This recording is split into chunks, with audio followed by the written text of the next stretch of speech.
Saul is like Saul is depressed. Saul is going through a lot. Yeah. Right. And I so was saying, Ash.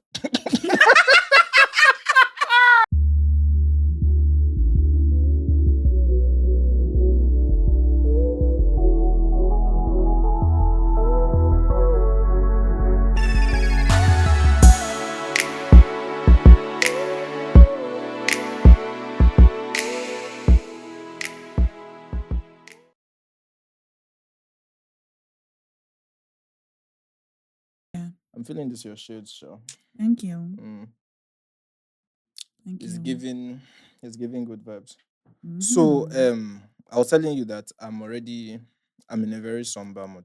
So I woke up this morning, right? Have you ever had a dream that when you wake up you're like, Oh, we're on, eh? no, we're Amado, recording. hi. Okay, go on, Yeah, carry very on. unserious. Mhm. I'm going through a lot this period, man. But yeah, so I woke up from my dream this morning around about 9 a.m. Hmm. And yeah, I know it was quite late, right? But here we are. So in my dream, I was walking Hmm. and walking. Hmm. I hit my leg on stone. Hmm.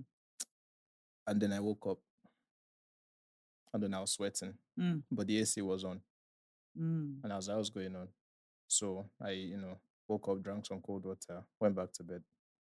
Then I started dreaming. At the 9 a.m. No, this was before 9 a.m. Okay. Sorry. Yeah, Okay, sorry. so now that tells So me I'm following the story. yeah, Go on, yeah. go on. So I now had like another dream. In this dream, I was staring at like a large body of water, like the ocean or something. And I've spoken about this kind of thing before. I have this recurring dream where I wake up and there is a house that is sort of like, it's not abandoned, it's not dilapidated, but it's not brand new. And I'm just standing and I'm staring into the ocean. Mhm. I've not had this dream in like 2 years. Hmm. And I had it again. And it's something that comes maybe, oh no, every year or something. I get that dream. And so it really, Sorry, that's it, my Nokia. why do you have Just ignore you have a it. trap phone? I'm sick No, of you. no, what happened? My MTN SIM is giving me wahala, so I kept it there in the meantime. Okay. Just ignore it. It'll probably make It's noise. I don't fine. even It's know how fine. to mute it. Just It's a trap phone. No, it's fine. Just- Fetty wap. let it just remind us of what we're going through. Continue, go on. So yeah, I don't know. I woke up and I just did not feel right. I don't know why. So I just felt like my balance was shifted. Mm-hmm. And then I had to, I had to come and record and I have to show up for all of you lovely people. So yeah, it's been weird. Whenever I get in that mood, I have to listen to, Whitney Whitney Houston Houston and stuff thinking she like will always that. love you. Yeah, because I Okay. don't know who didn't love me that I'm looking for. But yeah, so So is it that's the dream that bothered you? the dream bothered me because it's a recurring dream I've always had throughout my life. What period do you like? That's the What thing. is usually going I on? You need to don't establish know. a pattern. I'm still trying to establish the pattern, but I don't know.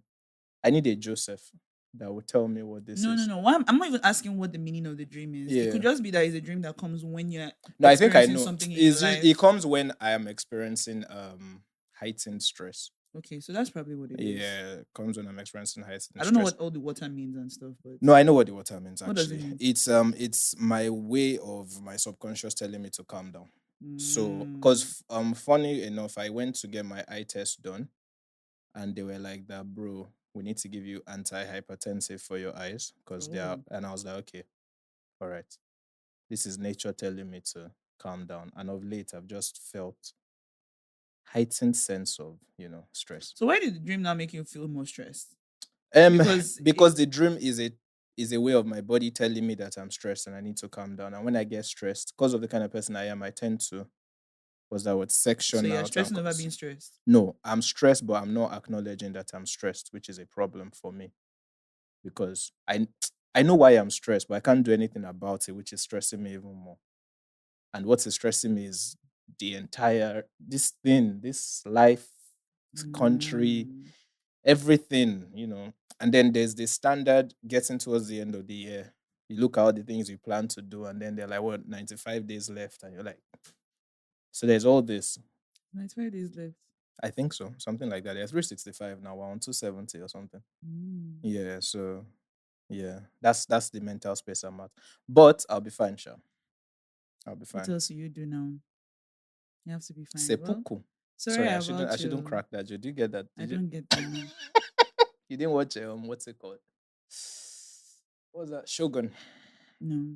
Okay. Is that one of the Apple Music? No. TV? This is, I think it's FX, but it's really good. Oh, okay. Yeah. So, but yeah, seppuku is what you can do. But Don't be I'm not stressed, doing that. Relax. Yeah. Thank you. I'm Calm trying down. to. And Why are you also, showing us your opinions? no, it's just my stress ball, my imaginary stress ball. I'm trying to. Yeah. And also, TJ, I was telling you yesterday, TJ stressed me. That was meant to be my safe space. And TJ is telling me I should bring 38,000. See my voice already going up. TJ said we should bring 38,000 naira. TJ from My Fitness, by the way, if you didn't know. He's stressed. Yeah, I'm stressed. You know when I started going to iFitness earlier, I used to pay 12K. Gone are the days, my friend. It's 38,000. Never. I've messed up the song. Yeah, you have. You understand? But I get you. My old gym, I don't know if I told you that they're owing me money. Yeah, so I used to because pay. they shut down. Exactly. They're owing me. I don't know who to. I'm stressed. I don't know who to ask actually. But I paid for 3 months and they shut down after 1 month, and so they're owing me 30K. Should get 30K back. From who? I went there the other day and almost all the shops they have closed, so there's nobody to actually ask for money or do anything with. So it's quite painful. Yeah, really. Yeah. Sorry about ranting into this episode. No, it's okay. It's not actually no. I'm not sorry. It's not a new thing. I'm tired. Exactly. I'm stressed. But don't be stressed. Shall I tell you a story? Okay. Okay. Okay, go ahead. I'm listening. Listen, this story. So first of all, when I woke up this morning, I read my Bible. Okay. And so I've been kind of like reading like the end of like First Samuel into Second Samuel, and there was a chapter I read today that really annoyed me. And I kind of wanted to share. Is that Old Testament? Yes. Okay. So I kind of wanted to share the story because it's not really a story that is like told often. I probably have read it many times myself, but I forgot. This is the story of a harlot. Which? The Bible has a lot of harlots. There are so many harlots. There are so many. I don't know. Like, there's always a harlot story that you can learn something from. But this one is not a harlot story. It's not a harlot story. There was a harlot that was going to be stoned. There was one that cleaned someone's feet. There was the one that made it up. There are so many harlots, actually. I mean, it's quite inspirational if you're a harlot. What is your problem? I see you're getting into a better yes, I am. Okay, but this is like some real Game of Thrones story, right? Oh, okay. So let me give you the tea. So we know the story of David and Goliath. Everybody knows that story, right? Yeah, the small guy that threw stone at the guy's head. So like Goliath was like a Philistine, right? So the Philistines were like enemies of the Israelites. Yeah. They were enemies. And especially after the whole thing happened with David and Goliath and he defeated Goliath. So he kept on like going to all these like wars and kept on winning, defeating. Who, David? Yes, David. Okay. He was doing different things. So he became like a warrior for real. And it got to a point where, and remember, he had already been anointed. God had anointed David. Maybe he was the one that they didn't find at home and they sent for. Yes. Yeah. Not that they didn't find him at home, they didn't call him. Yeah, well, that's right. The thing. So they didn't call him. They had sent for him. So he was anointed king. Now, before he was anointed king, we know that Saul was anointed king. Yeah. Right? And Saul, what happened with his story was, the Spirit of God was with Saul for a while. Until he disobeyed God, right? And the Spirit of God left him, and that's when, we got to So now David is going winning all these, he's having victories left and right, to the point where when he comes back from one of those victories, right, the people of Israel are shouting, Saul has killed thousands and David has killed 10,000. Okay, I remember that. Yeah, so that is when the anger of Saul really kind of started. And then he started hunting David, wanting to kill him. Right? So he hunts him. But you see, David had like a certain respect and value for Saul, despite the fact that he wanted to kill him all this time. Okay. He respected the fact that God anointed Saul. So he never, even when the opportunity came many times, or I'll say at least twice, for David to have killed Saul, like literally, like presented on a platter. Oh, so he could have killed him, but he could have killed him, but he chose not to, because he said that God forbid that he kills the Lord's anointed. So he didn't want to do that because he just kind of felt. And I think he also had a certain level of respect for Saul, and he loved Jonathan, who was Saul's son. Yeah. And I think that part as well was allegedly like, they had an affair. I don't think that's what it was. I think that's one of those No, things it's that fine, people I just love that use. agenda. Yeah, and I hate the agenda because I feel like it calls into question, like, can men not have real good friendships? The thing with right? me is I love the agenda until you get there. Yeah, like, like, because when I read about, I recently read when Jonathan died, and David said that the love that Jonathan had for him was more than like that of women. That's what people usually use. Yeah. But I think what David was really, this was like someone that was loved intimate. him. Yeah, Yeah, was like this was, they were intimate. friends. They were really good friends. Anyway, They were boys. So all of that happens, and then David is running left and right, blah blah blah. So at some point, David decides that, you know what, he's just going to leave Israel for a minute, right? Okay. Yeah. And he has like 600 men that are following him. Okay. So these are his men. So he decides to, he kind of like, the scripture doesn't tell us how this happened, but he kind of like became friends, in quotes, with the prince of Egypt. Gath. Oh, No, sorry. With the prince of Gath, and Gath was one of the Philistine cities. Okay. So that was already very interesting. With the ops. Kind of, but not like all the was ops. all this before he sent somebody's husband to die on battle? Because he saw his wife naked. This was all before that. This was before he like, until he took the throne. So he kind of like befriends, or I don't know how the relationship came to be, but he became friends with, or this guy called Achish, right, who was like the prince of Gath, right? And so I think Achish as well recognized that, you know what, this guy is always winning us, so this guy is always defeating us in battle. So let me also just, you know, let's be guys. Let's be guys. So they kind of like become guys at one point. And so David now asked him, in Achish's mind as well, Achish is like, you know, at least he's able to have David under his thumb, in a sense. Like, you know what this reminds me of? What? They recently concluded the elections. This is how Oshiomhole and Tinubu became friends. That's why Oshiomhole is now where he is. But please continue. Yeah. Because it's like, bro, I can't fight this man. Let me just. You understand? Yeah. So at one point, shout out to my Edo people. I'm very sorry about what happened to you guys recently. I'm very sorry. But yeah. So remember, like, David had like 600 men with him. So these men, and he had 2 wives already with him. And these men as well had their own family. So they were lots. So what David asked Achish was, give me a city, right, you know, that he could settle in for a while. So Achish gives him a place called Ziklag. That's where him and his men and all of them, they kind of like settle there. And David is there for a while. He's there for like over a year. Right? And over a year and some months. So now, meanwhile, Saul is still busy spiraling. And chasing him. Or he's not really chasing him at this point, but so he's kind of like going down. Okay, like so he knows where he is, spiral. But it's like, what do I do? I don't even remember if he knew where he was, but Saul is like Saul is depressed. Saul is going through a lot. Yeah. Right? And so I was saying I'm sorry, I couldn't. Okay. I couldn't. Anyway, so Saul, they're about to fight another battle with the Philistines, right? And Saul is at this point very desperate. He doesn't know what is going to happen. He's very scared. And he tries to console God. But God is not answering him. God is not responding to him. Have you noticed that he does that apparently when you really need him most? That's what people say. I don't know. No, I don't know. I don't believe that to be true. That's not true. Not all the time. Yeah. So Saul, but remember, Saul and God's relationship is not in a good place, right? And so Saul is trying to console God to ask, but God is not saying anything to him. So what does Saul do? He goes, now, back when he was still like on fire for God, right? He had gotten rid of chosen. I'm sorry. He had gotten rid of all the mediums, all the like psychics, mediums, all of those, right? He had gotten rid of all of them because this was against God's command. And so, but there was one, somehow, there was because he was trying to console from God, he wasn't hearing from God. So what he felt to do, and I think this was always like kind of like Saul's problem. Saul was just always like acting from like a place of like desperation and just going the other way. He wanted answers on time. He wanted Can answers. You really blame him though?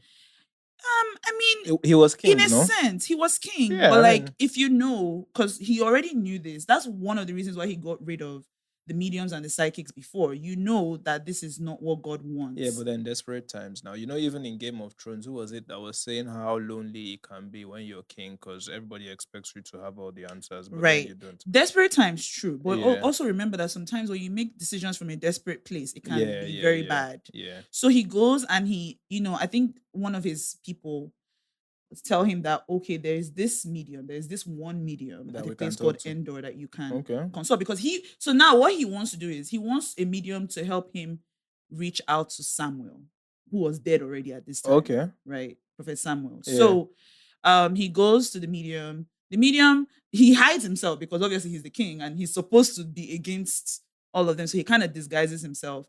He goes to the medium. The medium tells the medium that, okay, he wants to consult somebody, if he could reach out to this person. And he now tells the medium to consult Samuel. So now when the medium finds out that it's Samuel, the medium recognizes that it's Saul and he's like, but Saul is just like, relax, all of that. So he consults Samuel. Samuel does show, and Samuel is like, why are you disturbing me? Right? And then he now kind of like tells him about this battle he's about to go into. And pretty much Samuel tells him that you're going to die in this battle. Like, you are going to die. Long story short. Yeah. So then the battle is pretty much like the next day. So they go for the battle, and the battle is very tough. Yeah. The Israelites are the Philistines are defeating the Israelites. And when Saul is recognizing that, this battle is going really bad, he just decides, he tells his armor bearer, he's like, kill me. He gives him his sword, like, kill me. Oh, he wanted to die on the battlefield. Well, I don't know if it was. Well, he was on the battlefield. Okay, I don't know, but he didn't want the Philistines to be able to say. That reminds me. Did you watch Vikings? No, you always say this. Yeah, there was I can't remember who he was. The king of Sweden at the time, end of season 6, I believe, where they were. Wow, you're giving a whole spoiler. Go on. Sorry, but they were losing the battle at I believe it was Kattegat, and he was like that, bro. Let me go with my men. That kind of vibe. Yeah. So I think he just didn't want the Philistines to be able to say they killed the king. So he tells the armor bearer to kill him. Did Cleopatra do that too? When they were about to catch her, and that's the allegedly story. Yeah. So he tells the armor bearer to kill him. The armor bearer refuses to. The armor bearer is kind of scared too. You understand? So Saul kind of like falls on his sword. Okay. Pretty much, and kills himself. When the armor bearer sees what has happened, the armor bearer too falls on his sword and kills himself. Meanwhile, Jonathan, like 2 or 3 of Saul's sons have already been killed in battle. So the whole lineage is going. Well, not the whole lineage. He still had like other children, but these ones were already dead. Yeah. Right? So he kills himself, blah, blah, blah. So now, meanwhile, before all this, David, remember, is in the land of the Philistines. Achish wanted to use this as the opportunity that, okay, we're going into battle. David, come. With us, Abi. With us. So when I was reading that, I was like, how is David going to play this? Like, that's what I'm thinking. Like, how is he going to do this? So David agrees and says, okay, I'll come with you. But then before they get to the battlefield, the Philistines see David, and in their mind, they are like, nah, this nigga cannot fight with us, because if he fights with us, who is to say that he's not going to turn around and fair. You understand? So they're like, nah. So no problem. David goes back to Ziklag with his men. So now all of this has happened. Saul is dead, blah, blah, blah. A couple of days later, maybe about 3 days later, an Amalekites, who is also, the Amalekites were enemies of Israel as well, kind of like goes to Ziklag, clothes torn, all over the place, to give David the message that Saul, Jonathan, has fallen, like they are dead. Yeah. So when he tells David this, David says, how did it happen? Like, what happened? So I don't know. And this is one of those things that human beings sometimes like to do. Yeah. Where they feel like if they do eye service, it will help. It will help. No, but it always for whatever reason. Not in this moment, because remember how we said Saul died? That's how Saul died. Yeah, but let me guess. He said another thing. He did it as though he were the one. He said that Saul was, things were falling, blah, blah, blah. Saul asked, I wonder how he even saw it. Probably observed it somehow. Saw that his armor bearer, he said that, he's about to die, asked him to kill him, and he killed him. That's what he said. Fair. So David hears this, and David is looking at him like, I don't know what you thought. First of all, he mourns Saul, Jonathan, blah, blah, blah. But David looks at him like, I don't know what you thought. Like, your own mouth has betrayed you because you came here to open your mouth and tell me that you killed the Lord's anointed. Sorry, skip to the good part. Did they kill him? Yeah, they killed him. Oh, shit. They killed him because you yourself said you killed him. So this is your kidney. So now, David, after this, asked God, what should I do now? Like, and God tells him to go up to Judah, which was, so there's Judah and there's Israel. Judah and Israel were together, but I think at this point, the Israelites had come, or Israel, that's like about 10 tribes, had come together to say, okay, typical thing. Mm-hmm. Saul had a son called Ishbosheth, who was still alive, said, okay, let that one be. Very awkward name. Does anybody bear that name these days? Not that I know of. Let that one be the king of Israel, right? So that one is king. But God told him to go up to Judah. And then he goes to Judah, he goes to Hebron in Judah, and then he is anointed king of Judah. So he's only king of Judah for now. Okay. Right? So as he's king of Judah, Ishbosheth, meanwhile, is king of somewhere else. Israel. So at this point, what now happens? So then Ishbosheth, meanwhile, right? David has already been on the throne for a while. He had been king for Judah for like about 7 years. Yeah. And then Ishbosheth, he's in his own room, chilling in his house, in his palace. They're not really fighting David. I mean, at one point, one of Ishbosheth's guys wanted to try and make an alliance with David so that everything would be cool. Wait. No, sorry, continue. Okay. But like, that didn't work out. David's men killed him. Not sanctioned by David, by the way. Oh, okay. But they killed him. Anyway, that always happens. So they're trying to, make an alliance, but Ishbosheth is at home in his palace. Then these two guys called Bana and Rechab, right? These men were supposed to be Ishbosheth's guys. Did they kill him? Do you understand? They slip into the palace when Ishbosheth is in his room sleeping, and they kill him. Okay. And they kill him. And I remember I was reading that and I was like, why? Like, no, but then, why would you even do that? Like, it was making me feel like loyalty is like. No, but if you watch a lot of all these like throne type of shows, I'm not surprised because even again Vikings, but this is Vikings Valhalla. At the end of it, you find out that what's his name becomes king of Norway, but then they were meant to actually share the throne. But literally, as they both agreed to share the throne, it was like, all right, cool, throw this guy in jail.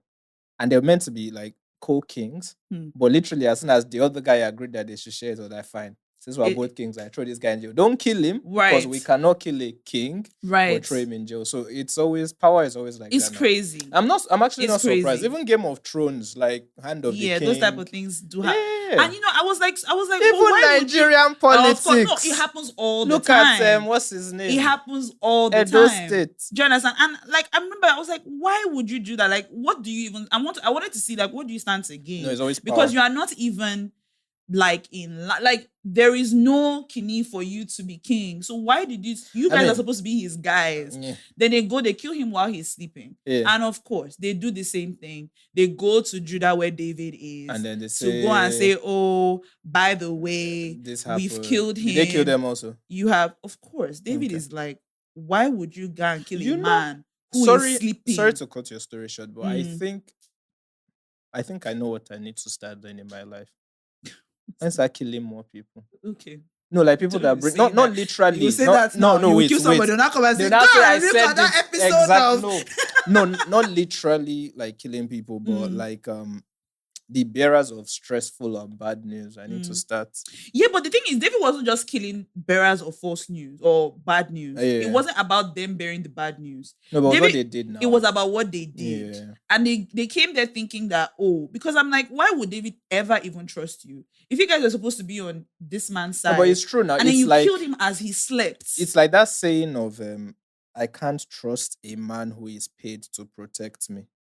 Oh, because right. There's a saying someone like can that. Now pay you more. Because anybody that is paid to protect can't really be trusted. And I'm like, did you guys hear about what? Maybe they did not hear. Maybe they didn't know of what had happened. Probably like, why would you do something like that? You just kill a man like that. So they go. Like, and the thing about David is this, and one of the things I've always appreciated, or even in reading about him recently, that made me appreciate him as a character. What me I liked was that I used to dance. Okay. Like, he would do everything in the world. And then he would dance naked. You know what's funny? So I remember a while ago, I can't remember how long ago this was, but I remember reading about somebody who had like an experience, like they had like a near death experience. I think they died, In quotes. went to heaven because they are not dead. Yeah. Died, went to Probably a heaven. coma. And one of the things that they saw, so a bunch of different things, but the one thing I always remember is in my head was that so the person mentioned how like in heaven, the people there, you can tell that they are almost like, for example, like an Abraham. You can tell that it's Abraham in a sense, but he's not like old, but you can tell like he's seasoned. Do you understand what I'm saying? So he's not old. You. So he said that they saw someone who was just dancing. So you know who that was. You know who that was. Anyway, you know who that was. So I don't know. They went and they told David, and of course David is like, you killed a man while he was asleep, blah blah blah, and killed them. And so David, one thing, even though he was anointed when he was 17 years old, right? What was I doing at 17? He was a shepherd then, okay, so I don't know. I was in A levels. I mean, there's no way I'd have been a shepherd. Although, I mean, you find some Almajiri kids at 17 being shepherds, though. Not for you. No, it's not even. You see, I'm not. I mean, like, if you look at those guys who are training cows, they're always like young. He was 17 years old, and he and then Goliath, and then all the running and everything. He didn't take the throne of Judah until he was 30. So this was like what? So are you telling me that I should be patient before I get money? I mean, it's one of those things. Sometimes like things don't happen, and even like sometimes as Christians as well, we hear that God will give you a promise. That is actually what I want to talk about today. Yeah. Sometimes God will give you a promise. Yeah. And it doesn't mean that it's going to happen immediately. Of course, immediately, And of course, like I have like I'll come back to that anyway. But so it happened later. But what I love about David was David did not fight for the throne. He allowed God to kind of like fight for him. Because, for example, the opportunity that he had to kill Saul, like, I mean, there was literally a time where Saul was chasing him actively. Okay. And then Saul even came himself with his men. And then he entered a cave and he was like, I don't know if maybe he was taking a shit or whatever it was that he was doing. Yeah. And David literally could see him, but Saul did not see him. So he could and what David did, in fact, David's guys were telling him that, like, let's off him now. This is great. God has given him into your hands. Like, this is the perfect time. So what David did was he cut like a bit of Saul's clothes, like whatever he was wearing. Yeah. And then later he went somewhere, he went far away. Like, if you're like Martin, he was like, guy, look, like, I could have killed you. Yeah. Why are you chasing me like this? So different times. So he didn't fight for it. And even when... So wait, are you saying that as fellow Nigerians now that we shouldn't fight for a better Nigeria? That's not what I'm saying. No. That we should wait for. No, that's not what I'm saying. I'm saying that in David's situation, in David's case, I'm just trying to throw you on. David was given a promise, right? Yeah, and he had to be patient. He waited. Yeah. And then even when the throne of Judah was empty, he didn't just still go by himself. He asked God if he should go, and he went. Yeah. And it was like, this is still not the promise that God gave me. God said I'll be king of Israel, but he's only king of like one tribe at this point, right? But so now everything has now like almost like laid where he was there for 7 years, and now all of a sudden, the throne of Israel is vacant. Now, and now, all this before he was 30. No, he took the throne of Judah when he was 30. So he now like around 37 years old, he took the throne of Israel and Judah together. I can't lie to you. That it's an inspiring story. It is inspiring. It does mention... And he was king for 40 years. Seriously? Yeah, it was king until he was 70. Well, no, 70. So 70. 40 years. Okay. I mean, when you look at it that way, right, it does make sense, because at the end of the day, you were patient and you got it for long enough. It's not so easy. Side note on this, which is what I want to talk about today, actually. So... Oh, sorry. Let me actually bring out the point of what. Okay. So aside from all those things, what I took from, because it was that story of Ishbosheth's murder that like vexed my spirit for whatever reason, and it was just like, why do you have to? It reminded me of this whole situation with Diddy, and I don't know. Do you know Shine? You know Shine? Anything about Diddy, I know against my will. But so I don't know the story of Shine was like, I guess, a rapper that was signed to Bad Boy like back in the day. Yeah.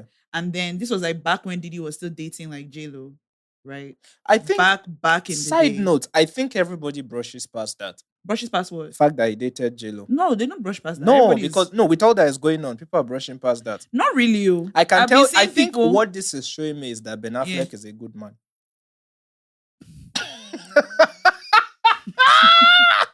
I don't know. The problem is J-Lo. His own issues anyway. Yeah, I know, but J-Lo is the problem. Anyway, so he was dating J-Lo then. I don't know. But he was dating them They did it for like a while. And then they went to like a club or something. There was some kind of shootouts, which it was always like Diddy was the one. I mean, because even the babe that got shot, I saw a video of her like last year. Did she die? She was saying no, she didn't die. Okay. But she was in hospital for a while. She was even saying like, you know, she had been saying this for a while that it wasn't Shine who shot, because they kind of like put it on Shine. Oh, it was the fall guy. They kind of like, yeah. I mean, right now. And so Shine ended up going to prison for like about 10 years or so. Yeah. He's out now, and then he went back to his home country, Belize. Okay. I don't know if he was deported or if he just went back on his own, but he went back to his home country, Belize, and now he's like in the house, like Senate or something. Yeah. So when they, you know, his Belizean people, they asked him after Diddy's arrest, like how they were trying to ask him if he was part of the anyway, but they asked him like, you know, and he just said that, you know, like Diddy pretty much destroyed his life. Yeah. Like, yeah, when he came out of prison, he forgave him. And, you know, he said that he still had done some business with him in terms of like bringing business to Belize. Yeah. But this was not like his friend, but this was someone that he had forgiven. But he said, like, why would he be? But then he did say this. He said, is he happy about what Diddy is going through? No. Because ultimately he doesn't feel like he has to step on anybody to do that. And that was when I read the story, that was what that reminded me of. Fair. That sometimes like you feel like you need to. I never want to ever feel like I need to step on somebody else to get to just so that I can shine. I understand. You know, Nigeria almost always makes it feel like that's where you have to. That's the way in this country. I have a funny story on the Diddy thing. So I went to get my hair cut yesterday. Were you part of the freak offs? First of all, even if I was, with all that is going on right now, I'm not talking. Oh, you talking? I'm not talking. Okay. They have to drag me. Do you know his lawyer? His lawyer is so insane. His lawyer, I think TMZ did a documentary or something. And then I saw the video yesterday. They asked the lawyer that, they saw that they found 1,000 bottles of baby oil. And the lawyer was like, 1,000 bottles of baby oil. Like, I mean, why would he have 1,000 baby oil? Like, is it really up to 1,000? He now said that, I mean, he doesn't know. They said he was trying to use as some kind of lubricant. He now said, that he doesn't know why one would need 1,000. That he feels like one is enough. You know what one will get the job. I'm like, bro, you're not helping. Let me even segue for what I wanted to say before. I saw just this morning that Costco denied selling. Oh yes, because the lawyer was saying that he bought in bulk from Costco or something. And they're like, nah, don't put us into that lawyer is going to put Diddy in more trouble. That guy is insane. No, but wait, where I was going before about this, so I went to get my haircut yesterday. I don't know if I can say this on record. Say it on record. But they were saying that. They're not saying anything, no. Mm-hmm. They're not saying anything, no.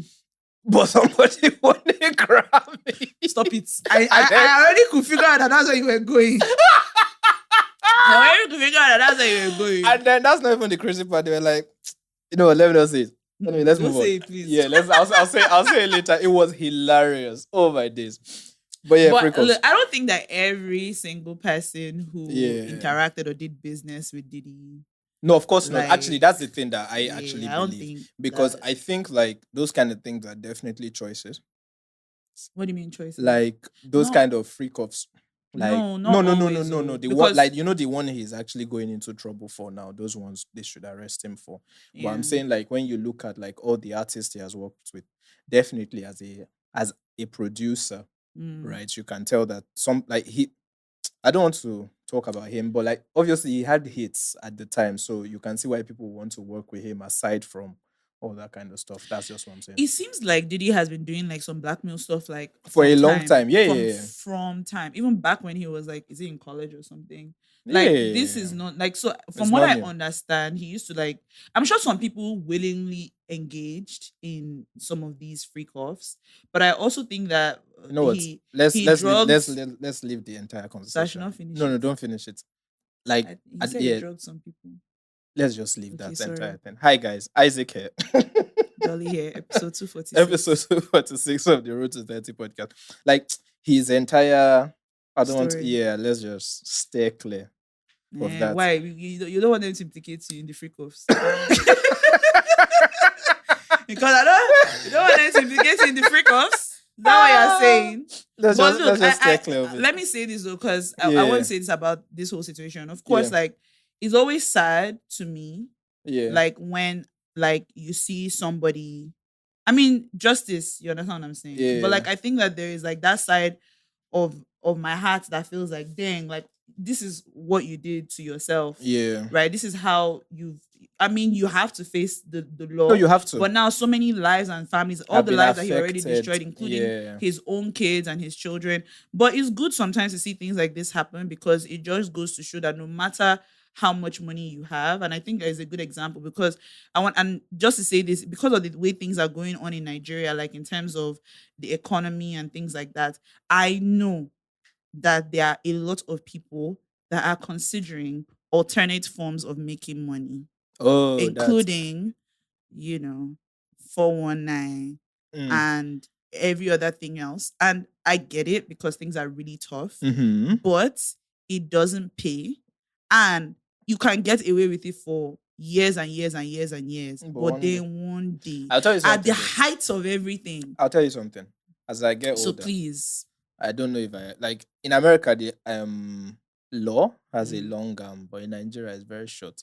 So that's all I'll say on that. It might see, it might be like that. Yeah, but it could be like that. But see an example now of this Ike Ekweremadu and his family, right? And his wife. These are very, very dangerous conversations. It's not a dangerous. The guy has already been convicted. I'm not saying that I'm just saying that, like, but look at this, like, he went to the UK. The bad behavior that one would probably maybe get away with in a country like this, went to somewhere else and see what has happened. So I'm just trying to say, like, it doesn't. When it's time to catch you, right? You might not even know where. Like, and when you've been doing something for a while, and I'm not saying this is Senator Ike or whatever, but I'm saying that in general, when you've been doing something for a while and you've been getting away with it for a while, you get complacent, you get confident. Confident. I used to always feel that way about Hush Puppy as well. Like, I used to feel like, man, Hush Puppy for so long he's gotten away with it. And I used to think that Hush Puppy, like, at some point you can at least use all the money that you've gained to do something else. So like but that's the thing about it. Works, yeah. That's the thing about it. You just keep on going. At the end of the day, that video, I think we spoke about this when it happened then. Oh yeah. But that video when they arrested him, I can never forget his face. I always remember because that guy did not see that coming. Are you sure he won't in the be middle out? of the night, they woke up that man. Are you sure he won't be out soon? I don't know. Time has gone so much that maybe safe. I don't know. I don't know. Anyway. Do you remember how long the sentence is? I don't know if it was 14 or 10 or 4. But crime doesn't pay, guys. Please. You sound like consider something else. Did you used to watch Powerpuff Girls? Yeah. At the end of the day, crime does not pay. That was the main idea. That was a very good cartoon. I love Powerpuff Girls. Oh, yeah, I love cartoon. You know, Cartoon Network, I think they are over. Yeah, I saw that. Feel sorry for the next generation, but hey ho, everybody get their own problem. They miss prime cartoon like, I love this. Sad stuff. Anyway, what did I even want to start off today by saying? I met a listener somewhere. You know where I met you. I couldn't take a picture. So please reach out to me. I owe you something. Just reach out to me. Yeah, I met someone. Okay. It was very interesting. Oh, and one of our listeners sent us a cake yesterday. Yes, that was so sweet. Yes. Thank you so much. Don't worry, I'll send you a video to put inside. Oh my God, actually, you know what? You're right. I have some of them. I'll give you guys. Yeah, there's cake. We'll give you. You see? I'll give because it's a lot. Yeah. So like, I'll give you guys. It was a big cake. Shout out to the it was a big cake. Thank you so much. Thank you for reminding me. I'm glad I even brought it with me. You see? Yeah, so I'll give you guys before everybody will eat. Everybody will chop. But thank you so much. That's so sweet. You guys are like literally the best. My management is always saying how like we have the best listeners. No, you guys are and he's absolutely right. We appreciate it. It was very nice actually. Thank you very, so much. But yeah, if that was you that I met, please shoot me a DM. I've actually been thinking. Yeah, I've actually been thinking about it. You know my Tank Top Finance, we did it yesterday. So first of all, I want to say shout out to people who Shout out to Tank Top Finance. It's hilarious, right? But shout out to people who join. And if you are, I don't know, in the finance space and you listen, please shoot me a DM also. So that DMs. I'm telling you. Pew, pew, pew. So I can have them at because really we had a guest that spoke to us yesterday, which I thought was really cool. So that's nice. And then guys, big announcements. Do you want to do the this thing drum roll? So, we are coming back with the second version of Listeners Lounge, which is Whoop whoop, which is thank to I said Hmm. Jesus Christ, which is what's that thing that we branded it as last year? Tiny desk, but for podcasts. Yes. So tickets go on sale 1st of November. Mm-hmm. And yeah, so We just hope you guys will come. we hope you guys will come, and And we hope to see you there, and we'll take care of you in Isaac and Dolly fashion. yes, you guys know how we do. Yeah, We like to care for all of you guys. Yes, so you guys So would see have a you nice then. time. Tickets go on sale 1st of November. It is going to be on the 1st of December. So Yeah, so yeah, there's if you know you're that. going to be around, whether you are in Nigeria or you're abroad and you're coming back, Yeah, so you can always grab a ticket. If you're abroad and you want to get a ticket for people that are here, like our production crew, because they're not coming for free. I'm just joking. But yeah, you can get tickets for people as well if you want to do that. Yes. My AP, before we go further, is that so anyway, before I even get into that, let me give you guys a bit of backstory. So shout out to everybody on this podcast that supports. I want to say that I have rounded up my 12 weeks of therapy. Woo! Which time flies because I did announce starting it on here and I have finished. And I mean, apart from the minor glitch of stress, I actually genuinely feel better. I have been attending yoga classes and I'm feeling lighter and better, which is also good. And I just want to encourage anybody listening, guys especially, before you hit that age of 30, if you can't afford therapy, please do it. There are a lot of benefits basically. So yeah, if you can afford it, if you can afford it, don't just be spending your money on drinks and women or bags or material stuff. Like invest in yourself. It's really, really, really important. So one of the final topics that we're talking about was self-appreciation, which is what I want to talk about today. But my AP is sometimes take stock of the good in your life. There's always something to be grateful for. True. So, because of the way life is, we're always, running up and down, focused on what we have to do and all that stuff. But sometimes take 2 steps back. Just itemize the good things in your life, right? And be grateful for them. Yes, period. Yeah. Backstory on that. I was looking at my yearly planner and the 5 things I wanted to achieve this year. The first one I didn't achieve. The 4 others I did. Good. Yeah, but I somehow could not look past the first one. Right. So it was kind of one of those unlearning moments. Yeah. But I mean, for context, one of the things I wanted to learn was I had 5 things. Number 2 was therapy. Number 3 was learn a new language. Number 4 was this. So doing something visual with the pod. And I won't tell you what, what number 5 is. But why? It's private. Oh, okay, yes, it's between me, myself, and I. But yeah, and then sorry number 1, thanks. Number 1 was making money. But alas, isn't alas? I could not look past the fact that I didn't make money this year. That's okay. Sometimes I like that. It's not every time. It's a whole year I didn't make money. Listen, let me tell you. Let me tell you something. It's not all the time. You'll be fine. Some things are not about. Not everything is about money. Oh no, for sure. I 100% agree. And shouldn't be. As long as you've achieved all those other things, that means you've developed, you've grown. And that's a good thing. Facts. It sounds like my therapist. Anyway, the good part was like the 2, 3, 4 that I was able to do. Most especially number 2. And yeah, I was really happy about that one. So before we talk about like, self-appreciation and all that stuff, I want to ask you a random question. Okay, cool. So I was on YouTube the other day again, and I realized something. People, guys, we don't talk enough about hygiene and how we take care of ourselves. Okay, we're back here. Yes, we are. No, this one is not about bottles. No, it's not about that. Don't worry. I want to ask you a question. How do you, because obviously you're a woman, it might be different. Just think openly. How do you manage like your hygiene in terms of like shaving and aftershave care? So I'm asking because I kept trying to find somebody that would give me detailed stuff for men. All I kept saying was women talking about waxing, shaving, and all these other things that you do. But I noticed there was a gap. What's the gap though? for men. Like not many people are talking about, like, think about it this way. For a lot of guys, young guys, 13, 14, when you start growing facial hair and body hair, nobody actually sits you down and says, okay, the best way to shave might be, maybe get your aftershave. I always thought that was like what do you call it?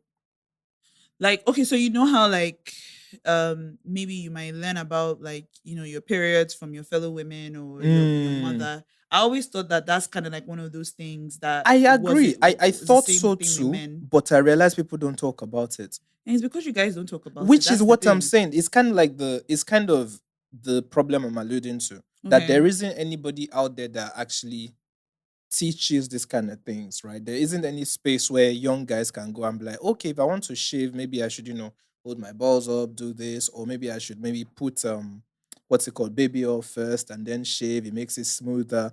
Nobody really has these kind of conversations. You get like, I don't know why. I found that for women there was a lot. It's because guys don't just take those things seriously. I don't know what it is. It's annoying that they don't. It is. Because now I think about it, nobody taught me how to shave. I just bought a shaving stick and I just went with it. And it was very bad.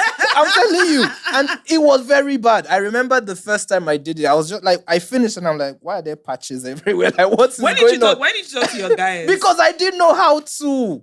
Really? I think that's the problem too. So this is where I'm going. Let me ask you guys, was that the case for you? Yeah, was that your experience? You just did it. You guys see? This is the thing. You guys don't talk. You guys should do better. It's a problem. It's why I want to actually start having this conversation. Because when did you start shaving? Was it when you were in secondary school? Just before I went to secondary school. For a lot of guys, that the case is, does shaving start from like secondary school, right? Because I would think that, like, for example, like my mom, right, did not sit down with me and tell me about periods. That wasn't the case. Okay. What I learned about periods were from the babes when I was in secondary school. Just observing them, and hearing about, and babes are very like vocal about those kind of things, because at that point, when you are a young girl in secondary school, there's this whole thing about like seeing your period for the first time and it's a rite of everything passage. kind of. So like you almost like hear those conversations like all the time, even if you are not even a part of it. You just kind of like hear all those things. You hear different things, calculating, like, so a lot of the things I learned about periods and things like that were really from women, because they talk about those things. And I agree with you, because the fact that you talk about it is why there is content around that. For guys, not really. You guys are talking to each other. The only I found like two guys that do, and it was like this American guy that was talking about how he uses what's it called, shaving cream. And he was like showing and stuff like that. And I was like, I need more people to do stuff like this. Because even what you just said now, I remember in secondary school, it would have been mad awkward to get me my guy and be like, bro, how do you, or if my, like, you know how you can sit down and watch another girl change her pad and all that stuff. I can't stand in the bathroom and watch another guy shave. Honestly. Do you get it? It's like, and it's a real thing, because even when I'm shaving, I'm running to the corner of the bathroom and I'm like, And when people enter, and because it's obviously communal bathroom, so now when everybody is in there, I'm like, okay, let me just put this down and shower, because now it's awkward. So exactly. So, and these are things that so wild. You just sort of realize that now you're 20 something, and nobody ever actually sat you down and said, oh, okay, maybe when you want to shave your face, right, put the aftershave first, put it in this motion, then do this. Even those stupid Gillette people that always do ads, they just get it's true. And like nobody breaks it down. Such a great marketing thing for them nobody breaks it down and says, okay, you because do all this, we would just be seeing is fine guy doing like this. You, half the time the guy's already shaved anyway. Right. And then that's supposed to just be it. Okay, I should buy this stick and to look like this somebody man. Will just they'll say, okay, 360 rolling motion. I don't even know what that means. I don't know what that means, because the big I used to use was just simple. It was when I got to the UK and I started going to Boots that I started saying that, okay, this one is $199, but this one is $579. Why is it $579? Why is it $579? Right. Then they'll say, okay, there's one ball that rolls. I'll buy it and I'm like, I don't feel any difference. Right. But then they'll say, oh no, that's because it's meant to be for your face, not for you. And I'm like, somebody needs to sit boys down and do this. I agree. And that's why I feel like it's men that have to do those things, because I'm thinking nobody's going to do it for you. Like, and it's unfortunate. Like, it's always because of that whole thing about shame. Shame, toxic masculinity as well, because the fact that like we can't have these when I say we, I'm talking about men. The fact that we can't have these conversations about these things without it being awkward or without it feeling like, oh, somebody is like, maybe, I don't know, is weird or is or you know what, the first thing they No, of jump course into, not. this It's always person is like into guys like or exactly something, and it doesn't have to be like that, and it's unfortunate because you guys all go through the same thing, and yeah, we can't talk to each other about it. Oh yeah, you know. So yeah, but that said though, do you have any tips on like, let me put it this way, like for instance, I remember for babes, no, not for babes, for like for men, things that you do that you feel like everybody can benefit from. Because I remember the first time I put baby oil before I shaved, and I felt better after. tips. Right? So it's one of those things like, and it wasn't when I started talking to my like, you know, when you get older, you actually have friends, right? Guy friends. Then these things start to become more conversational. It's crazy. Right? I know, After which so is many after years. so many years. But I remember doing that once and it helped. And I also remember like there was a time that someone said that, oh, when you're done shaving, like immediately you take a shower, then you need to like put excess some cream and get it really moisturized. Don't wear anything tight immediately and these kind of things. But those are just like the general ones I have. Do you have any that women do? Because obviously women wax mostly. But is there anything that you think like a general tip for like grooming that maybe that women do? I remember when I learned about was I mean my skincare era now. I learned about like how you apply in circular motions, you put your is it retinol or what do they call it, your vitamin C serum and stuff. Nobody taught me all that until now. So do you have any do I have any ones? tips? I don't know. I'm not like an expert or nothing. But I don't know. Yes, most women wax. I don't really wax. Fair. Right. I don't do waxing. Right. But some women wax, and women will use Veets.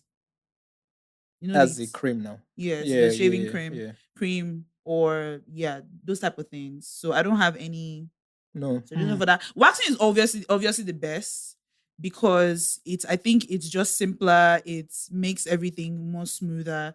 But of course, waxing is painful. Apparently, I've never tried it. Waxing is painful. That's also one of the things that has kind of like put me off it as well. Waxing is painful, and of course, it's not personally. I mean, I don't think I will mind it so much. It's not a big deal, but you know, sometimes you're just gonna sit down there and put your vagina.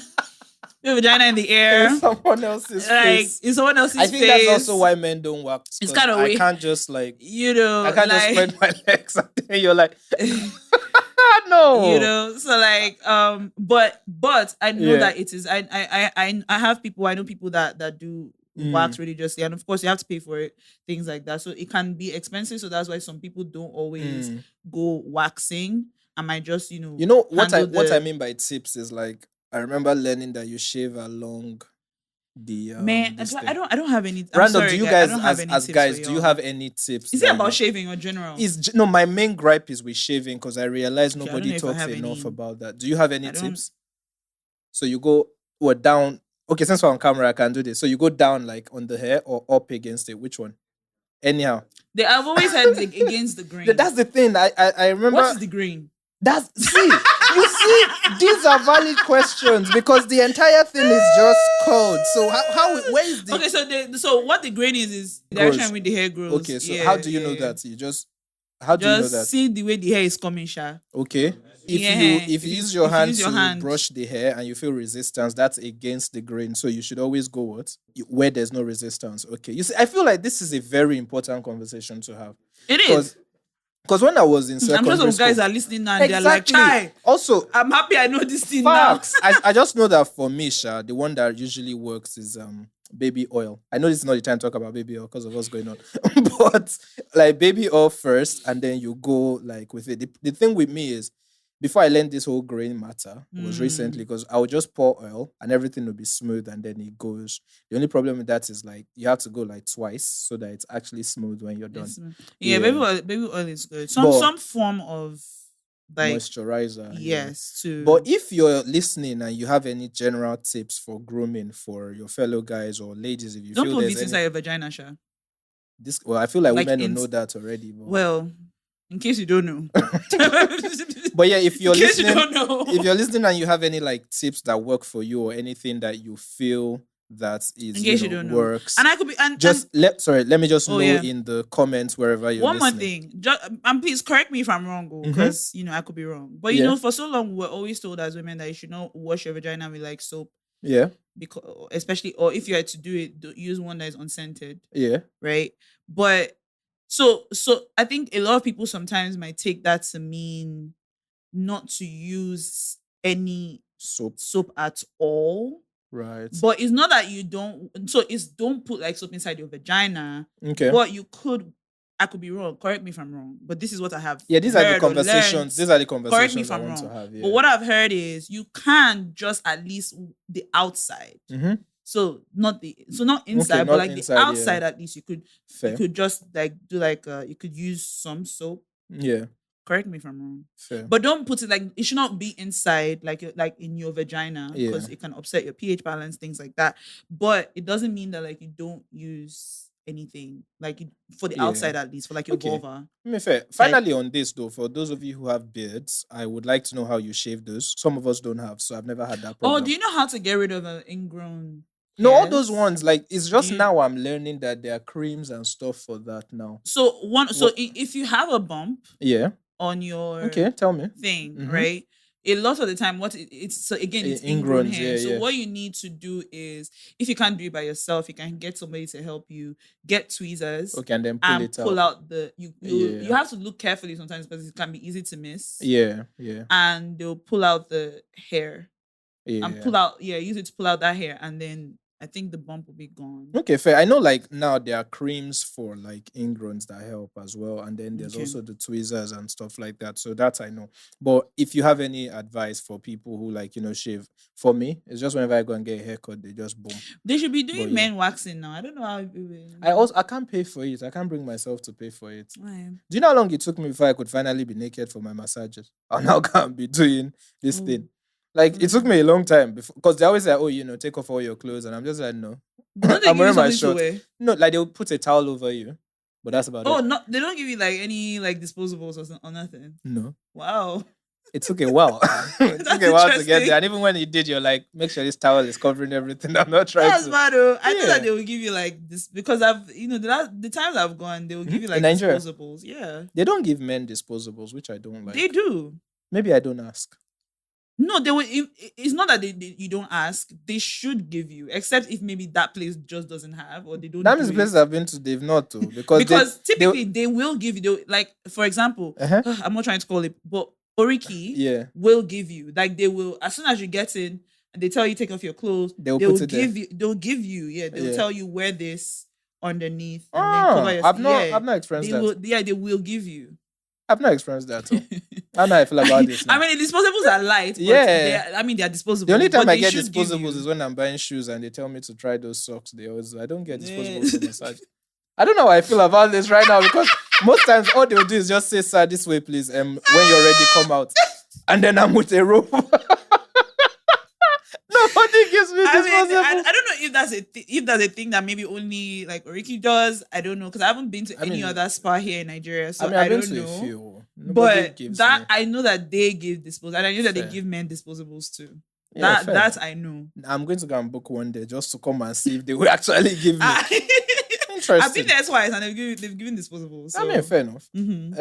But yeah, I just wanted to have that conversation. I feel like it's something. It's a very important conversation. And I would encourage guys. If you have any tips or whatever you do that works for you, man, woman, just let me know. If you have a beard, how do you take care of it? Everybody just talks about keeping beards, oil, brush, all that. I mean, like for people who shave, how do you do all that? How do you maintain all that?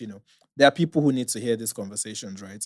And that would be very important. So thank you, as they say. Thank you as you do so. So today let's talk about therapy files, right? The last thing therapy files, like my therapy files. So I was looking at what therapy files. Files. So I was looking at the different conversations that we've had. And the last one was really about self-appreciation, right?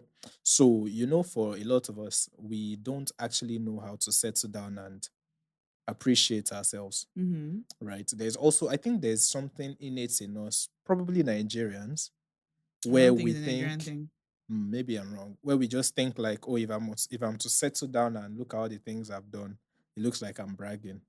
or it looks like, oh, I don't deserve all this thing. It looks like, oh, what have you done? You've done 2 things. People have done 50. Why are you pausing? This hustle culture where there's always something to aspire to, always something better to chase, right?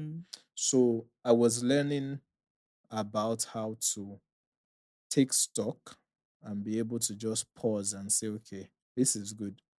Pat yourself on the back for this. Nobody is saying that this is the best, but pause and tell yourself that this is good. Because if you don't pause and tell yourself this is good, you're constantly, it's like a rat race. You're constantly trying to get the next thing all the time, right? Like I saw a tweet a couple years ago by someone. He was talking about how everybody's always talking about like getting skills.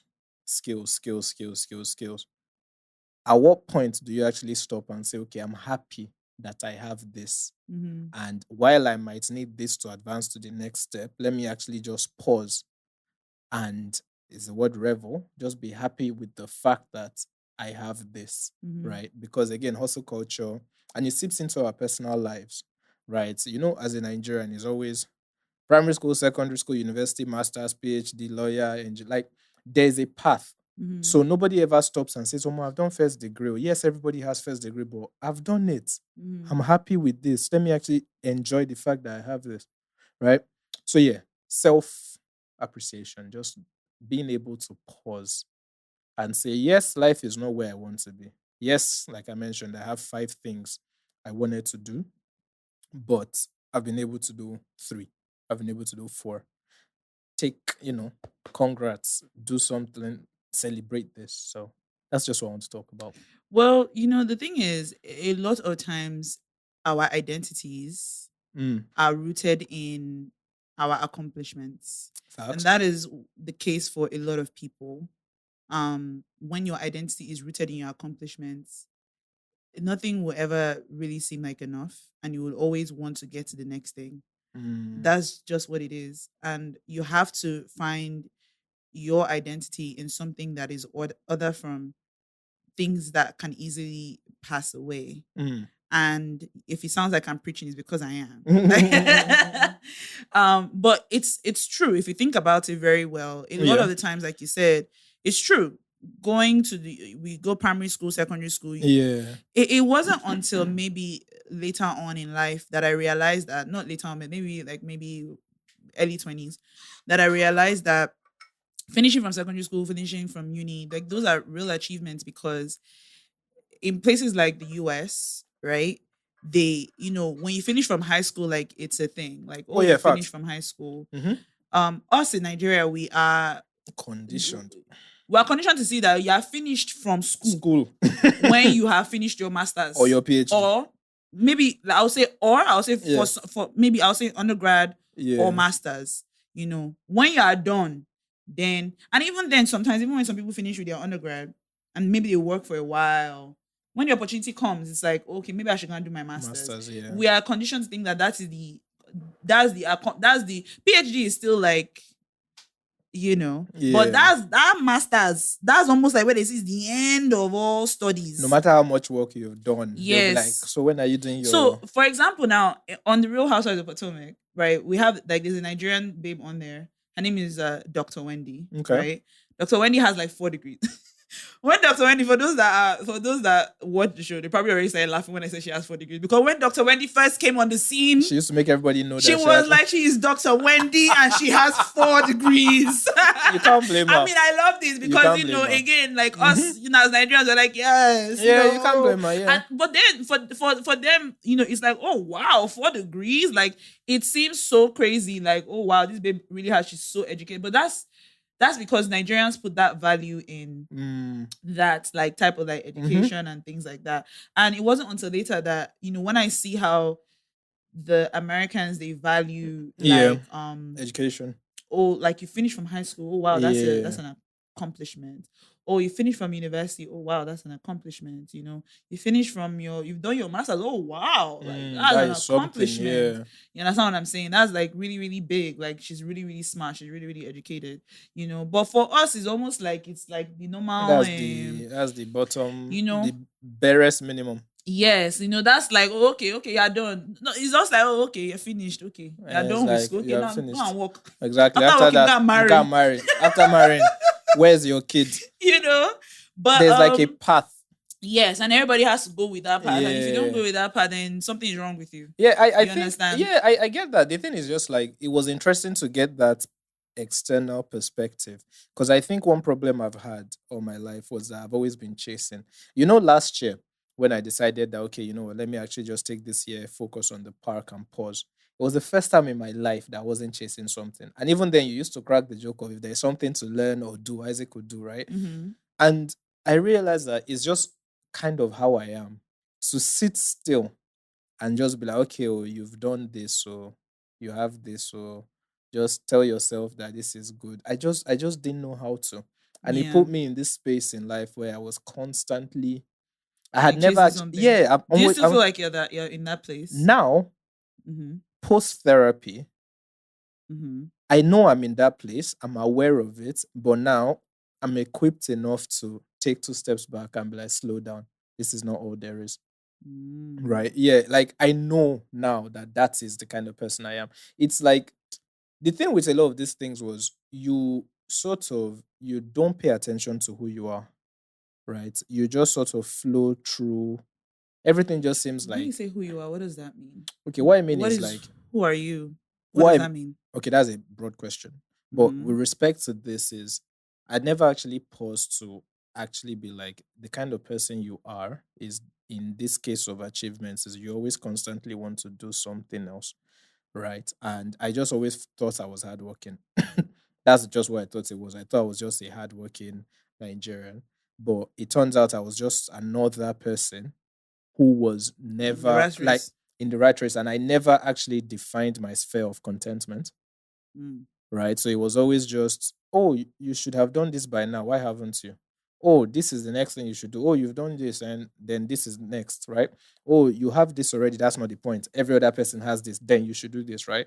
And it was weird because I started, one of the activities I had to do was, I had to like write down all the things that I could do, or rather I can do, that I don't pay attention to. Mm-hmm.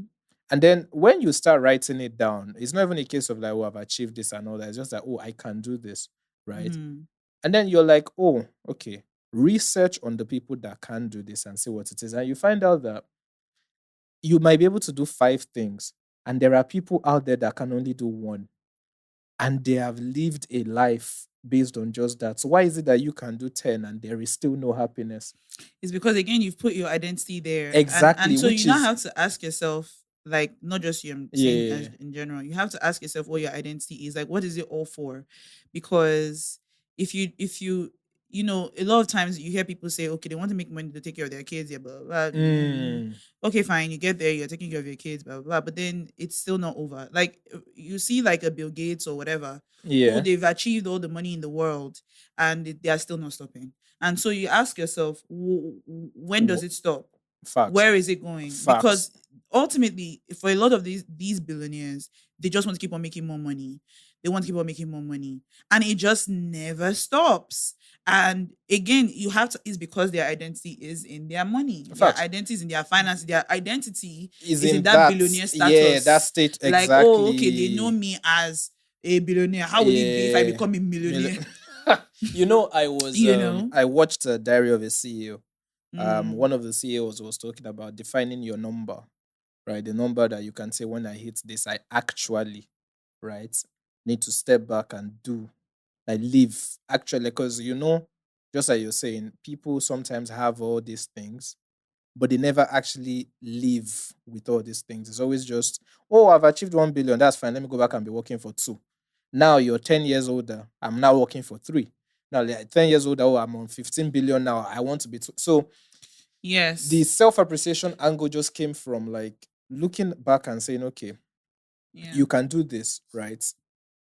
Pat yourself on the back for the fact that you can do this, right? And it just made me realize really that, and I don't know if a lot of people are on this boat actually. Let me not generalize, but I feel like some people are, because of the conversations I've had, where it's like, have you ever actually stopped and said, hey, you know what, Dolapo, good job. Like where you are now, this is good. Like actually just pause. Forget about the next thing you have to do. Just look back and be like, you know, I've Yeah. actually done. If not, next thing now you're 65 and there was never actually a time that you stopped and said, damn, this is actually good. I have a family, I have kids. Let me just Mm-hmm. settle down and, Yeah. say this is good. And Yeah. then it led into something that I want to ask you, right? Because when we finally established that part, the next question was now like, do you know that some people have lived their lives so long that they don't actually know how to celebrate? Oh yes, it becomes part of like your nature. Yeah. How do you celebrate yourself? Hmm. How do I celebrate myself? Well, when I've gotten something. No, not when, like how. Like what do you do that you're saying this thing I'm doing now is Dolly celebrating herself? Okay, for example, when I finished working on this set, like this last set Yeah. that I worked on, because I did like, it was a great experience and it was work. Facts. when Facts, I it when was I work. finished it, I would chill. That's my own way of celebrating myself. Okay. Now I'm relaxing. I'm Okay. chilling. So you're I'm just gonna not doing anything. Nope. I'm eating. I'm watching something, Mm. and I'm just being until whenever next. That's how I do it. So the thing is, I'm very very lax. I'm a Mm. very lax person. Sometimes to my own detriment, Mm. right? I'm not one of those people. I won't classify myself as an ambitious person. Mm. I'm not. I'm just a person who is just I just be. You understand? And that's why, like in my life, the great thing about it is that I have done a lot of things. Yeah. A lot of things over like the course from when I was younger to when I'm now. I've done different. Sometimes it doesn't feel like I've done anything, and it's when like I sit down and reflect on at times like this. I'm like, oh yeah, like I've been in different phases. I've been in different eras. Like I have done different things Mm. aside from the degrees that I have.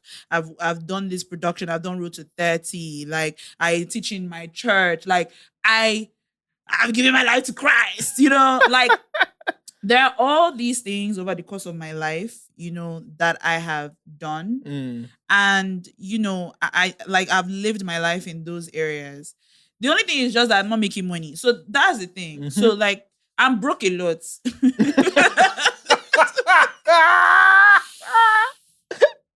See, I'm broke. I'm being real. I'm broke a lot, and because You I'm do broke a all lot, these things, but you're yeah, because broke. I'm broke a lot. Like Yeah. sometimes that's why it feels like sometimes to me like I'm not really doing Doing anything anything. because Yeah. I'm broke a lot. I don't have money. So like, it's not until recently actually that I actually Mm. started thinking that I think I actually want to start making like some money so that I can take care of myself because ultimately what is important to me is to have a place to stay, is to be able to, like my ideal thing is having a place to stay, having money to take care of like the basic things, food, Yeah. pay my rent or Yeah. eventually own my home and have if my phone breaks I can buy a new one, Facts. like those type of things, and be able to like give my children like a good life. Not like if I become wealthy, Fine. if you ever see me wealthy, I've worked hard though, but I can promise you, I tell you, it's because God gave me that money. I'm not even lying. Fair. God gives me things sometimes that I'm like, oh, okay, like, Fair enough. Yeah. I Yeah. guess you understand what I'm saying. Yeah. Yeah. But honestly, that's how I like. All my life, I always say that God would just be dragging my hand into doing things To be because fair, if you leave me on my own, I go just day. having lived around you, yeah, I see it sometimes. I Yeah, see like it. I Like, don't like I just did like so I'm yeah. only now just trying to like make some money to like just be okay with myself, whereby I can go on a trip or two once Mm. in during the year. That is what is ideal for me, right? That Mm. is, I'll be like, okay, yeah, like Let I'm me okay do. with. So that's why I want to like kind of make money just so that I can be comfortable, right? Okay, I mean, But fair, yeah, because the reason again that I asked was like it was a question that was posed what at was the me, question again? like how do you actually celebrate yourself? Oh yeah. So The yeah, I just chill. I do things, the reason was when I was asked, I didn't know what to say. Oh, you don't know how to celebrate yourself? It made me realize I'm not sure if I do, right? Mm. And it was like a different thing. So I've always done things because it would give me something. right? I've always done, like, for instance, before Nigeria became Nigeria, I traveled every summer, partly because I needed to see my siblings, but also because, I mean, hey, it's summer. We've just always done this, right? There was no time that mentally I was like, this is me checking out. And that's why even when I'm on holiday, sometimes I'm still working or I'm still like looking for, like, I had never been able to like shut off. And they shut off. I know that's the thing. I overshot off safe.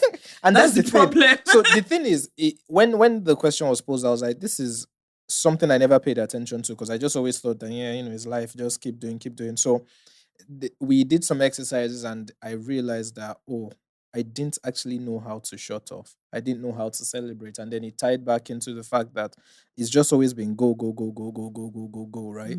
Like work, school, achieve, work. Like it's always been go, go, go. So I think a part of me has been burnt out, but I didn't know. Right. And then this thing with how you change when you change your view, what you're looking at changes. I don't know how they say it. But because of that now, like I've had to change how I see things. So how do you see things now? Because I want to understand, like, it's clear that before your identity was in that. Yeah. Like so working now, hard and making money. Yeah. What is your identity now? Like, what have you fixed it in? What makes you look at, like, take it that, oh, okay, you know what? Maybe I can chill, I can calm down, I can pause. Like, what is your identity in now? Because the truth is, what happens sometimes is if your identity still remains somewhere, you can have like a eureka moment, which is great that, man, I'm not really taking care of myself. I'm not doing this. But if the identity still remains there, it will come back. Oh yeah, for sure. So what is what is it in now? Right now, things have shifted. I have gone from a mentality of I have to a mentality of I want to. Okay.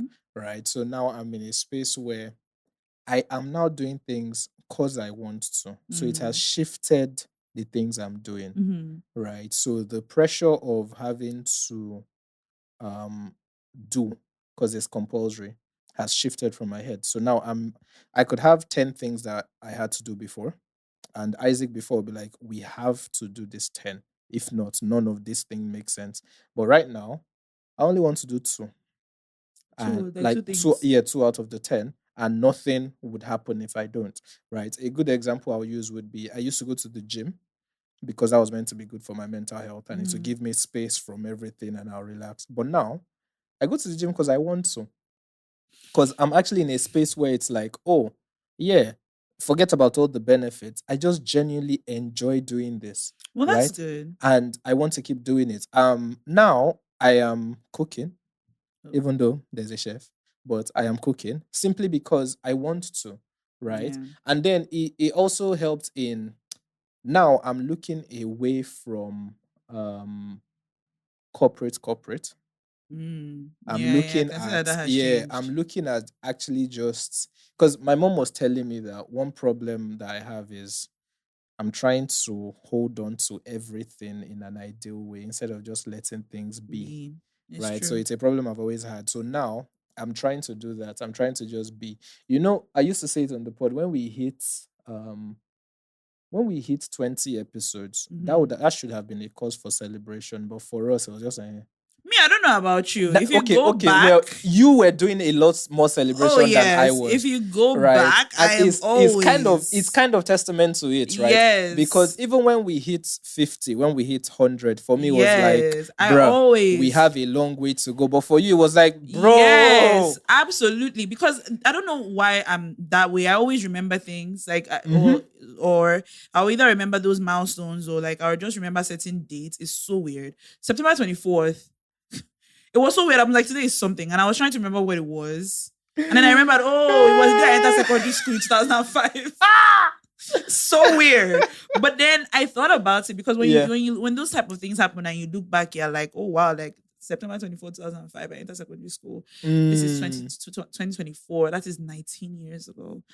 And I'm like, lucky you're old, child, but yeah. Oh, okay, yeah. I mean, that's just thank God for the old age. I'm telling you, for the grace of aging. For the grace of aging, exactly. No, but even on this, right? Another thing was I looked back and I saw that when I graduated undergrad, I was not that bothered about it because I was thinking about my master's and getting into uni for that. And that was kind of the problem I've had.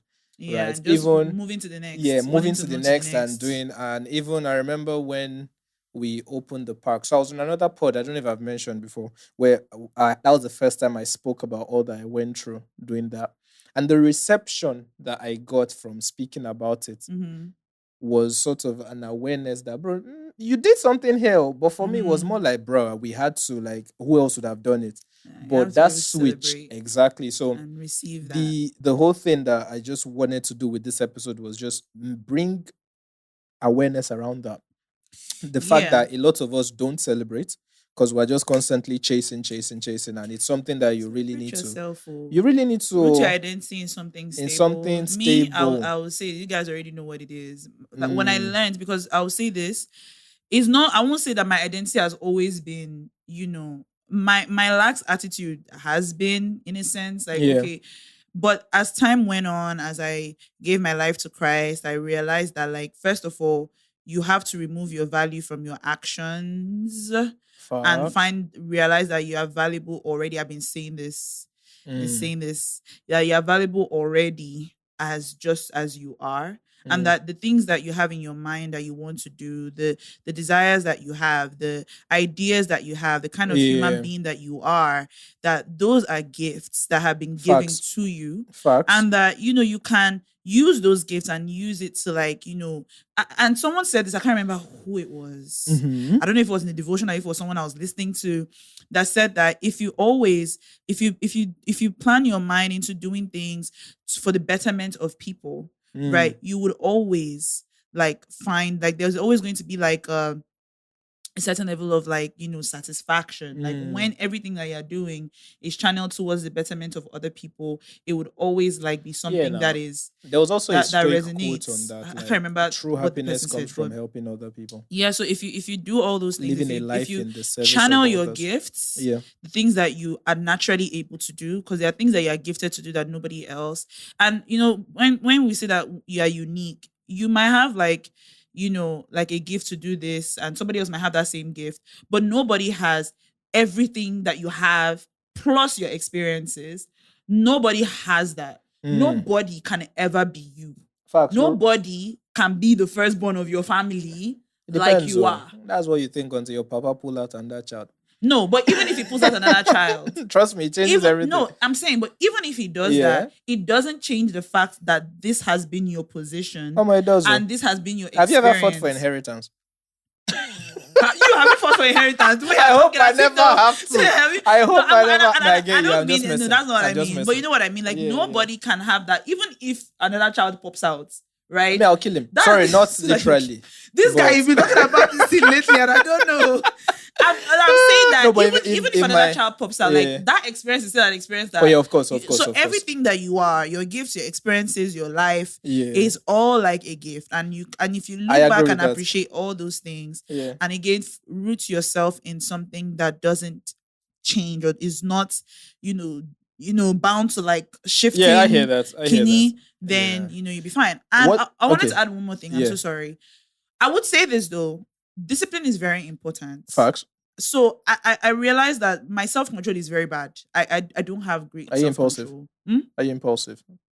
Is that what you mean? Well, I say I'm impulsive. I don't know if impulsive is the word. There was a time I used to be impulsive. I don't know if I'm as impulsive. I used to be until Naira became what it is. But I would say that I don't have the best self-control. I don't have the best discipline with certain things. Like, if I say I don't want to eat this thing, it's hard. Like, and I prayed about it because I realized that, like, it's a problem, and I said, God, I really, like, I feel like I struggle with having self-control. So I would say that discipline is important. So what made me think of it was when you said that going to the gym. I mean, it's great that you enjoy it. Do you understand? It's a good thing that you enjoy it, but it is a very necessary thing to take care of yourself and to make sure that you are healthy. So there are things in life that you might not necessarily want to do. But because when you understand again your value and realize that, man, I have to be alive, I have to be kicking, I have to do, then you take care of yourself better. I'm learning to be more disciplined, and I would encourage everybody to try and gain some self-control. If there are things I've been trying to stop and it doesn't just stop, then that means that you have a self-control issue. If your mind is always scattered and things are just always in your mind, that means that you have not been able to bring your mind under control, which means that you have a self-control issue. Facts. So if you're a Christian, if you're religious, pray about it and ask God to give you self-control. If you're not, try your very best to journal. Just, I don't know if journaling will give you self-control. No, it but helps. Whatever it is mindset. that you can try to keep yourself under control, be conscious of that. And yeah. Okay, makes sense. I was going to say what anyway, what we ended up settling on, which I think could be useful for other people, is try to take stock, like I mentioned before, but also take time to choose positivity, right? Because do things just for the love of them. Not everything should be done because there's a grand thing at the end, right? Do things just because you enjoy them, and try to find peace. Try to find pleasure in the fact that you can just stop. Yeah, like try to find pleasure in the fact that you have a choice, right? Most times to just genuinely enjoy things. It's not always, oh, do this because this is the next thing to do. Pause sometimes and just enjoy what you're doing. Take stock of what you can do. Another random thing that made me also help put this thing into perspective was somebody offered me money to clean up a document, right? Like a Word document. And it never occurred to me that that was a lucrative thing. It's a skill that I actually edit. Yeah, like it's a skill I just realized I had, right? And I was like, wow, I've never actually paused to this because I always just thought like when you're in uni and you have to write reports and stuff like that, it's just like simple. But I noticed that people can't do that, and then you can do that. Another one that also, and this is the final example I'll give. When we came to this studio, where we now do our podcast production, shout out to everybody involved in this. Shout out to everybody. Shout out to all of you guys. It means a lot. It made me realize, like, well, we did this thing for 200 and something, and not once did we ever stop and say, Isaac and all you guys are trying. No. It was when we got here and understood what it takes to do this. Shout out to Dusky, by the way, on sound. That I realized that we've been doing this. We never actually stopped to be like, you did 200 episodes. Isaac, I don't know what you're talking about. No, every once in a while we'll be doing this thing. We'll be like, no, my point is I never actually sat down to appreciate the fact that we do this. Is what do you mean, like the production aspect? Yes, that aspect. Do you know that we can actually go out now and be asking for money? Yes. Well, we can. We won't because nobody has money in Nigeria. But the point is just like, it's something that sometimes you do things for so long that you don't pay attention to the skills that you gain. And that's just like the thing with life. You never really pause to appreciate yourself. So you guys should do that more often.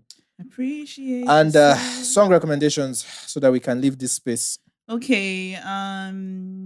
My song recommendations. First one is Wanna Be Happy by Kirk Franklin. That guy still sings. Yeah. Interesting. Kirk Franklin is still out there. He's still working. Interesting. Birds of a Feather by Billie Eilish. Jam. And so the next one is like a medley. Precious Lord, Take My Hand, Stroke. You've got a friend. Yeah. By who? By Aretha Franklin. Mother. Okay. Music has been very good this year. I want to openly say I'm very sorry about any tweets I put out about Ashake's album. I hold my hand up. It's not like it's a fantastic album in my opinion, but it's way better than I thought. I think I was too used to Ashake giving me hit that I didn't give him time to just try out something new. So yeah, it's actually a pretty decent album. But I think my top 5 album of the year, one album that just came out. Do you listen to Show Them Camp? The new one with the Cavemen and Insikak. There's this song on there called Fall. Beautiful. That album, I think, is a 10-10. There's no skips. The second one, I don't know about you guys, but it's time to be toxic because Pluto Future is back. So Plutoski is my song. Have you heard that song? I haven't heard. Oh my gosh, listen to Plutoski. But yeah, the Pluto mixtape is back, and then Amapiano.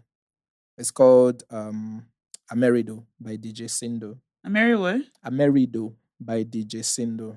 Okay. Yeah. So those are my songs. And on that note, don't forget, we've come to the end of this episode. Thank you for staying with us as always.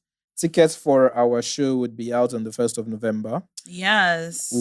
We are looking forward to seeing you all there. Learn to celebrate yourself before then so that we can have a big party to end the year because you deserve it. Nigeria has tried to kill you and you're still here. So you deserve it. Shout out to me wearing my glasses for the entire duration of the pod. Of this recording. It's cool, Sha. I used to make fun of people that would be wearing glasses inside building. I'm part of them now. cool kid. On that note, guys, thank you. This was episode 246. And yeah. Peace.